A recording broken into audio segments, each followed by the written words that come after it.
छो बा ये काम देर नंगरिया छा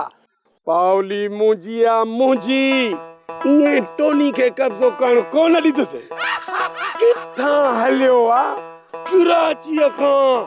बघेड़ो कहीं जाए जो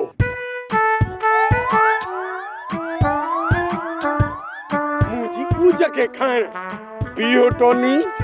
मां वञी लोहर कर बंदूक ठाराया वो उफट मारी तो माए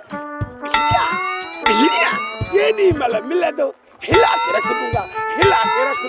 हाने अच तो डंडर सा मां तो सीधो हिलाया तो खबर पोई मवाली जो डंडो भी पूरो करे छड़ी सभा बागो मृदल हाली छत्ता सही असा इसका मैं गुम लगा पिया हूं टोनी काथे मिल टोनी काथे मिल बाबा छड़ सही माफ कर मां टोनी के काथे अबे हिला दूंगा अबे ये केड़ी मशकरी आ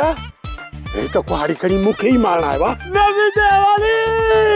आ छोको रही दसे केड़ो मुखे पैर में कंटो लगो है मारी वे हवाली आज मारी वे छो कंटे सा को मानू मरे तो अच्छा हवाली आज रख दे मैं तो के पीरो मुखे पकड़ त सही मशकिरन जो गोठ थई तुझी चीच जो छलड़ो हो जा तुझी गिची जो हार हो जा अरे ये छातो बोली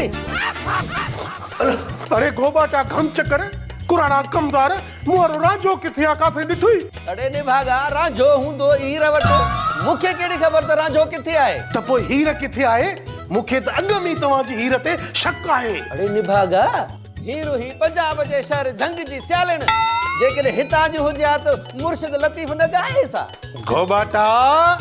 गाल न मटाई तेरी मेरी ऐ हेरा फेरी न करे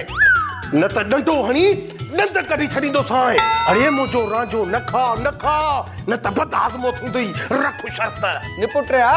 तो के पुट जे औलाद आहे ही कान त पो तू जो राजो किए खाईंदुस अरे लखन जो राजो आ त पो हीर वरी केड़ी तुजी धी आहे जो मुखा तो पुछी हलो हाणे हलो हिता वञे कमकार जी कर बाबा वञा थो बाकी जेकॾहिं मूंखे रांझो न मिलियो न त मुंहिंजा ही मुंहिंजा ॿई हथ तव्हां में आहिनि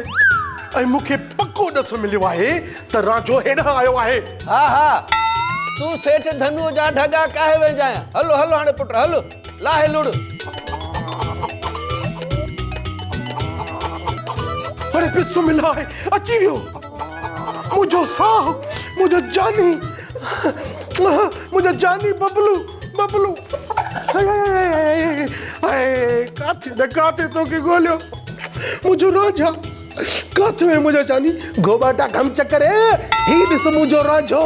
कूड़ भी होने हां बिस्मिल्लाह सके तो लगे तो कहीं ट्रिक आयो तो अरे मानी खाती तो यला है ना मुझे राजे मुझे बच्चो के थाई निसे ना तू राजो ता वटो यो ओ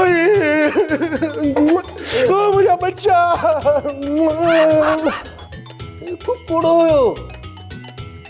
कुकुड़ो रांझो सोप सीरियल मशकरन जो गोठ सीजन 2 जा तमाम एपिसोड्स ॾिसो हाणे HD क्वालिटीअ में विजिट करियो असांजो YouTube channel Sindh TV HD drama.